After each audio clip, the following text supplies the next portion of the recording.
नमस्कार। आज हम डिस्कस करेंगे HPSSC का प्रीवियस पेपर। ये जो HPSSC का प्रीवियस पेपर है, इसका आज हम हिस्ट्री का सेक्शन जो है वो डिस्कस करेंगे और डिटेल से डिस्कस करेंगे ताकि आपको जो है आपके आने वाले एग्जाम्स में हेल्प मिल सके, जैसे कि पहले भी मिलती रही है। चाहे वो आपका कोई भी एग्जाम हो, आने वाला जूनियर ऑफिस असिस्टेंट, नायब तहसीलदार या फिर कोई और एग्जाम हो। तो क्वेश्चन नंबर 85 से अभी हम स्टार्ट करेंगे। 85 में बोलते हैं, with which governor general did Tipu Sultan fight the third Mysore war between 1790-1792। तो बोलते हैं 1790 और 1792 के बीच में जो था वो मध्य तृतीय मैसूर, इसके बीच में जो था वो तृतीय मैसूर युद्ध जो था वो टीपू सुल्तान ने किस गवर्नर जनरल के साथ लड़ा था। तो ये पूछते हैं कि किस गवर्नर जनरल के साथ लड़ा था, तो वो लड़ा गया था लॉर्ड कॉर्नवालिस के साथ। कॉर्नवालिस ऑप्शन बी जो है वो सही आंसर है। अब लॉर्ड कॉर्नवालिस के द्वारा साथ जो था वो लड़ा गया था। पहले तो आपको पता होना चाहिए कि ये मैसूर के कितने वॉर हुए थे। मैसूर के चार जो था ये युद्ध हुए थे मैसूर के। फर्स्ट बैटल ऑफ मैसूर जो था वो कब हुई थी, ये भी पता होना चाहिए। तो पहली जो बैटल हुई थी वो 1767 से 1769 के बीच में हुई थी। दूसरी बैटल कब हुई थी, ये 1780 से 1784 के बीच में हुई थी। तीसरी बैटल कब हुई थी, ये 1790 से 1792 के बीच में हुई थी। चौथी बैटल कब हुई थी, ये 1799 में हुई थी, 1799 में हुई थी। ये चार बैटल्स मोस्ट इंपॉर्टेंट है, पहले आपने ये ध्यान रखनी है। फिर आपने ध्यान रखना है कि जब तीसरा एंग्लो मैसूर वॉर हुआ था 1790-1792 में, उस टाइम लॉर्ड कॉर्नवालिस के द्वारा जो था वो टीपू सुल्तान ने लड़ाई लड़ी थी।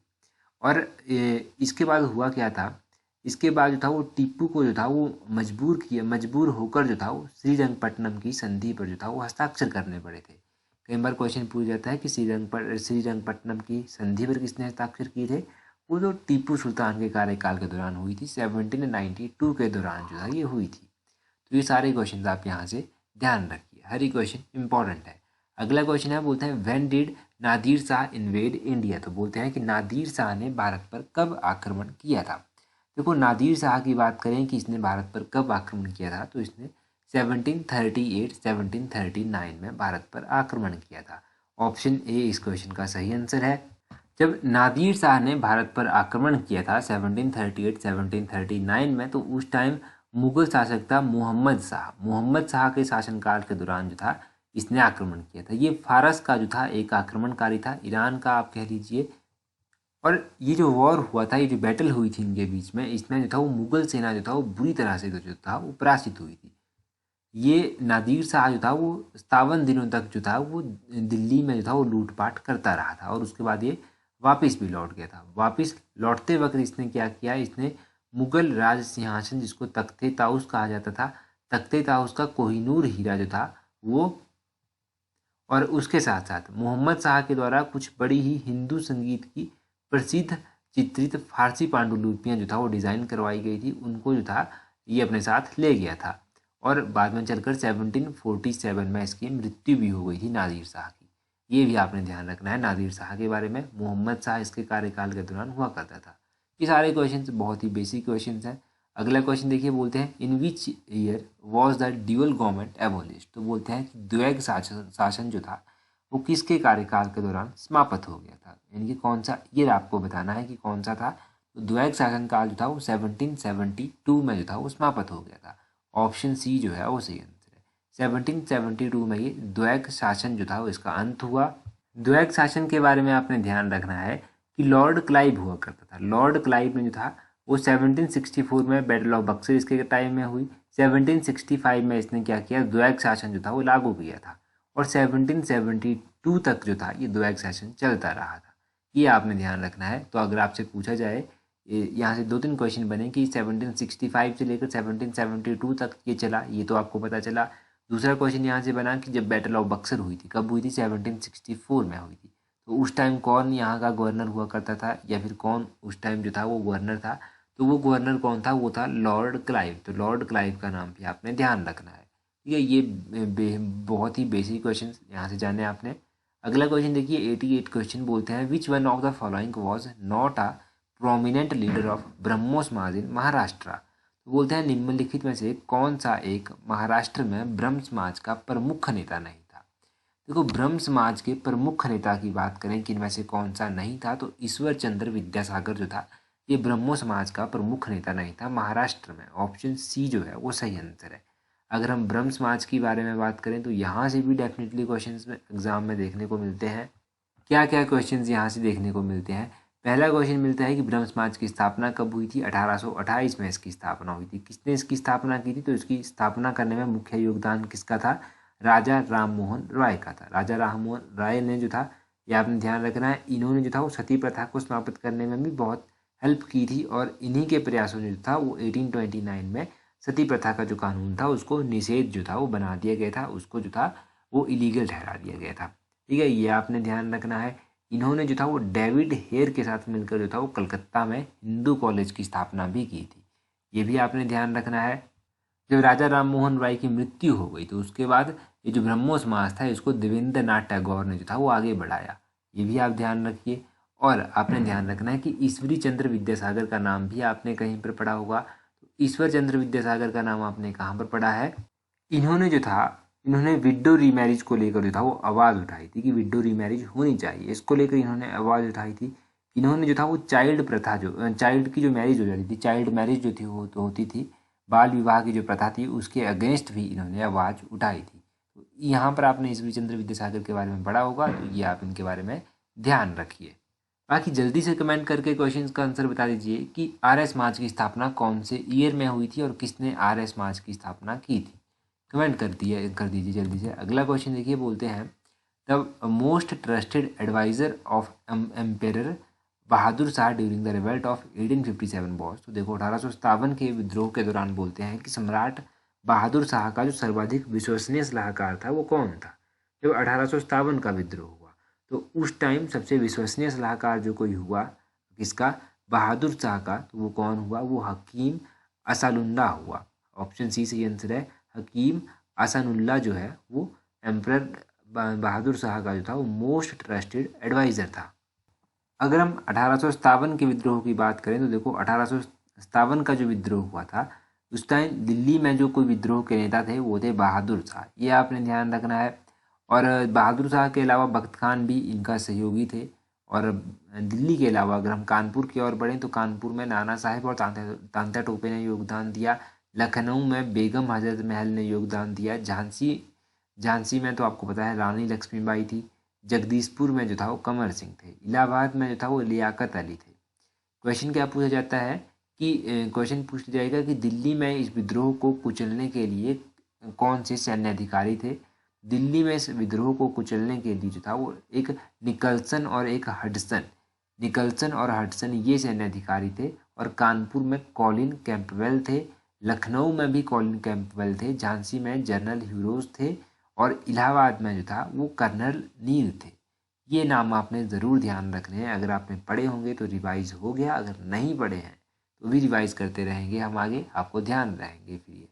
अगला क्वेश्चन देखिए, बोलते हैं Gandhi ji arrived in India from South Africa in the year. तो बोलते हैं गांधी जी जो था वो दक्षिण अफ्रीका से भारत आए थे। कौन से ईयर में ये दक्षिण अफ्रीका से भारत आए थे?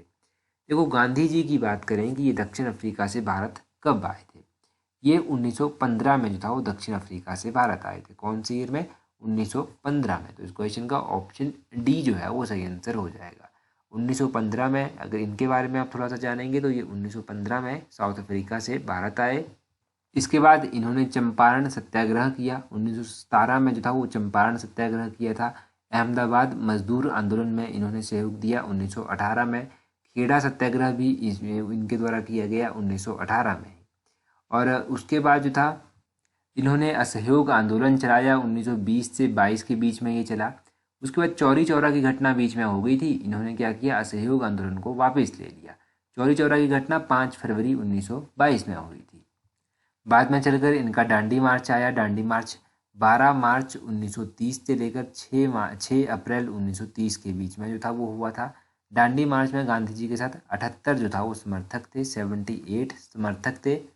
और गांधी जी जो था वो 1923 में 1924 का 23 का नहीं 1924 का सेशन जो था वो गांधी जी ने प्रिजाइड भी किया था इंडियन नेशनल कांग्रेस का।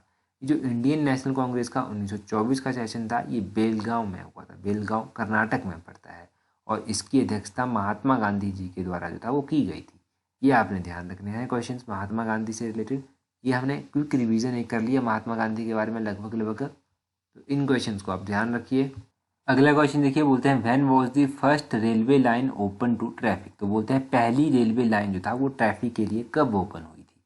पहली रेलवे लाइन जो था वो 1853 में ट्रैफिक के लिए ओपन हुई थी। ऑप्शन बी सही आंसर है। पहली रेलवे लाइन की बात करें तो ये लॉर्ड डलहौजी के कार्यकाल के दौरान जो था वो चलाई गई थी। ये आपको पता होना चाहिए। अगर हम हिमाचल प्रदेश की पहली रेलवे लाइन की बात करें तो वो कौन सी है, उसका भी आपको थोड़ा सा ज्ञान होना चाहिए कि हिमाचल प्रदेश की जो पहली रेलवे लाइन है वो है आपकी कालका शिमला रेलवे लाइन। ये आपने ध्यान रखना है कालका शिमला रेलवे लाइन के बारे में। अब कालका शिमला रेलवे लाइन 1903 में लॉर्ड कर्जन के द्वारा इनॉग्रेट की गई थी और इंडिया की ये जो था ये लॉर्ड डलहौजी के कार्यकाल के दौरान 1853 में हुई थी। लॉर्ड डलहौजी के कार्यकाल के दौरान और चीज़ें भी हुई थी। लॉर्ड डलहौजी के कार्यकाल के दौरान डॉक्ट्रिन ऑफ लैप्स आई थी जिसको व्यपगत का सिद्धांत कहा जाता है। लॉर्ड ये जो डलहौजी थे इनके कार्यकाल के दौरान वुड्स डिस्पैच कमीशन भी आया था जो 1854 में आया था। इनके कार्यकाल के दौरान ही जो था वो दूसरी रेलवे लाइन जो था वो भी चली थी 1854 में कलकत्ता से रानीगंज के बीच में चली थी और ये पहली बॉम्बे से थाने के बीच में चली थी। डलहौजी के कार्यकाल के दौरान ही जो था वो पहली विद्युत तार सेवा जो था वो कलकत्ता से आगरा के बीच में शुरू हुई थी। विद्युत तार सेवा इसी के कार्यकाल के दौरान शुरू हुई थी, लॉर्ड डलहौजी के कार्यकाल के दौरान ही। तो ये सारे क्वेश्चन आपने ध्यान रखने हैं लॉर्ड डलहौजी के बारे में, इंपॉर्टेंट कार्यकाल रहा है इनका। आगे क्वेश्चन में बोलते हैं who led the foundation of reform of Indian society. तो बोलते हैं भारतीय समाज सुधार की नींव किसने रखी थी। देखो भारतीय समाज सुधार की नींव की बात करें तो ये रखी गई थी राजा राम मोहन रॉय के द्वारा। ऑप्शन ए जो है वो 94 का सही आंसर है। अभी राजा राम मोहन के बारे में हमने बहुत सारे क्वेश्चन जाने, तो राजा राम मोहन तो हमने लगभग कंप्लीट कर लिया है। ईश्वरी चंद्र विद्यासागर भी हमने लगभग कंप्लीट कर लिया है। और दयानंद सरस्वती के क्वेश्चन की बात करें तो इन्होंने जो था वो 1875 में क्या किया था, इन्होंने जो था वो 1875 में आर्य समाज की स्थापना की थी। क्वेश्चन मैंने पूछा था आपसे, अगर आपने कमेंट करके आंसर बता दिया है तो ठीक है, अदरवाइज मैंने अभी आपको आंसर भी बता दिया। देवेंद्र नाथ टैगोर की बात करें तो देवेंद्र नाथ टैगोर ने जो था वो 1843 में ब्रह्म समाज का नेतृत्व जो था वो प्रदान किया था। ठीक है, 18 फिर उसके बाद तो वो अलग बात है कि इन्होंने जो था वो तत्ताबोधिनी सभा की स्थापना भी की थी देवेंद्र नाथ टैगोर ने। 1839 में उसकी स्थापना इन्होंने की। तो ये चारों की चारों पर्सनैलिटीज इंपॉर्टेंट है एग्जाम पॉइंट ऑफ व्यू से, इनको आप ध्यान रखिए। अगला क्वेश्चन देखते हैं, बोलते हैं first Indian civil servant was. तो वह जो पहले भारतीय लोक सेवक हैं थे वो कौन थे। तो फर्स्ट सिविल सर्वेंट की बात करें वो थे SN बनर्जी। ऑप्शन सी जो है वो सही आंसर है एज पर ऑप्शन। परंतु आपको यहाँ पर कन्फ्यूजन ज़रूर हो जाए। तो आपको कन्फ्यूजन क्यों होगा, क्योंकि आपने क्या पढ़ा होगा कि पहले इंडियन जिन्होंने इंडियन सिविल सर्विसेज की सेवा जो था वो पास की थी वो थे सत्येंद्र नाथ टैगोर। तो सत्येंद्र नाथ टैगोर यहाँ पर होगा, बनर्जी नहीं, SN टैगोर यहाँ पर होना चाहिए था।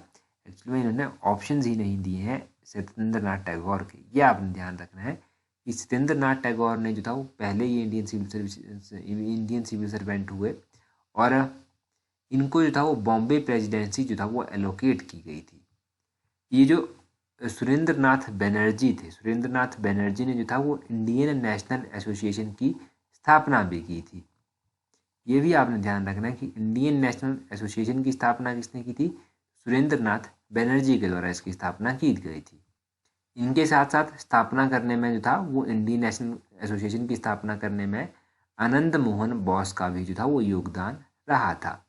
तो ये बहुत ही इंपॉर्टेंट क्वेश्चंस हैं एग्जाम पॉइंट ऑफ व्यू से, इन क्वेश्चंस को ध्यान रखिए। आपको पता है सुभाष चंद्र बोस जो थे वो भी सिविल सर्वेंट रह चुके हैं, वो भी इंडियन सिविल सर्विसेज में रह चुके हैं, परंतु उन्होंने रिज़ाइन कर दिया था। सुभाष चंद्र बोस ने जो था वो फ्रीडम मूवमेंट में भाग लेने के लिए जो था वो इंडियन सिविल सर्विसेज से रिज़ाइन कर दिया था और 1921 में जो था वो 1921 में इन्होंने रिज़ाइन किया था। ये आप ध्यान रखिएगा सुभाष चंद्र बोस के बारे में। सुभाष चंद्र बोस एक इम्पॉर्टेंट पर्सनैलिटी है तो इनके बारे में आपको पता होना चाहिए। तो ये तो हो गए इंपॉर्टेंट क्वेश्चंस। आपको पता है वीडियो के लास्ट में हम इंपॉर्टेंट करंट अफेयर के क्वेश्चंस भी डिस्कस करते हैं। करंट अफेयर के क्वेश्चंस हम डिस्कस करें उससे पहले आप मुझे क्वेश्चन का आंसर कमेंट करके बताइए कि इंडियन नेशनल कांग्रेस का कौन सा सेशन जो था वो सुभाष चंद्र बोस ने प्रिजाइड किया था, इसके अध्यक्ष रहे थे, वो आप जल्दी से कमेंट करके बता दीजिए। अभी बात करते हैं करंट अफेयर्स की। तो DRDO के नए चेयरमैन जो है वो बने हैं अगस्त 2022 में। अगस्त महीने के आज हम करेंगे, पिछले कल हमने जुलाई के किए थे, उससे पिछले बार हमने जून के किए थे। DRDO के जो नए चेयरमैन बने हैं आपको जल्दी से कमेंट करके बताना चाहिए वैसे तो इसके जो समीर वी कामत जो है वो इसके नए चेयरमैन बने हैं। इनका नाम आपने ध्यान रखना है, समीर वी कामत का नाम। और देखो अगस्त महीने में जो था जो है वो बेस्ट एस्पिरेशनल डिस्ट्रिक्ट जो है ये अवार्ड भी दिया गया है। तो बेस्ट एस्पिरेशनल डिस्ट्रिक्ट अवार्ड जो है ये दो नीति आयोग के द्वारा दिया जाता है और 2018 से जो है वो दिया जाता है। अब ये किसको दिया गया, तो ये उत्तराखंड का हरिद्वार जो है इसको किया गया है। तो उत्तराखंड का हरिद्वार बेस्ट एस्पिरेशनल डिस्ट्रिक्ट में इसने पहला स्थान प्राप्त किया है। अगला आपने ध्यान रखना है कि इंडिया के पहले प्लेयर जिन्होंने 100 मैचेस जो हैं वो खेले हैं सभी फॉर्मेट्स में। इंडिया के पहले क्रिकेट के प्लेयर जिन्होंने 100 मैचेस खेले हैं सभी फॉर्मेट में, उनका नाम है विराट कोहली। विराट कोहली का नाम आपने ध्यान रखना है। और अगस्त महीने में जो है वो वर्ल्ड लायन डे भी मनाया गया। वर्ल्ड लायन डे जो है वो कब मनाया जाता है, आपने ध्यान रखना है कि ये इंपॉर्टेंट डे मनाया जाता है 10 अगस्त को मनाया जाता है। और लायंस का जो IUCN की लिस्ट में स्टेटस है वो कौन सा है, तो इनको थ्रेटेंड लिस्ट में जो है वो रखा गया है। ये थ्रेटेंड स्पीसीज की लिस्ट में आते हैं, परंतु इम्पोर्टेंट है 10 अगस्त। 10 अगस्त को जो है ये मनाया गया। तो ये कुछ इंपॉर्टेंट करंट अफेयर्स के क्वेश्चन हमने जस्ट रिवाइज किए और भी आगे करेंगे। टेलीग्राम पर ज्वाइन करने के लिए अपना टेलीग्राम ओपन करना, वहाँ से सर्च करना इस तरह से @tolexam31, आपको हमारा टेलीग्राम चैनल मिल जाएगा। टेलीग्राम पर आपको time to time important quizzes provide करवा दिए जाते हैं, इंपॉर्टेंट PDF जो भी आपके एग्जाम पॉइंट ऑफ व्यू से इंपॉर्टेंट होती हैं वो भी प्रोवाइड करवा दी जाती हैं। इस वीडियो में इतना ही काफ़ी है। So that's all for today. Thank you very much for watching and listening it very patiently.